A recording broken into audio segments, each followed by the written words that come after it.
This is my tomato plant that I started this spring growing. It got sun scorched really bad and it never really bounced back. I tried to revive it, but didn't quite work out good. I do have some flowering here, but no fruit. Haven't bared any fruit, none this spring and summer. So I think it's safe to say that it's time to let it go. This was another tomato plant that got sun scorched and never really bounced back. So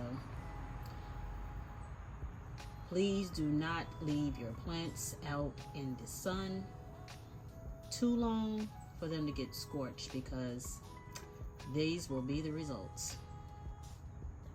This is my lemon pepper plant. I have 2 plants in this grow bag. These also got scorched along with my tomato plants. Try to revive these. Really hadn't seen any fruit this spring or summer, but oh,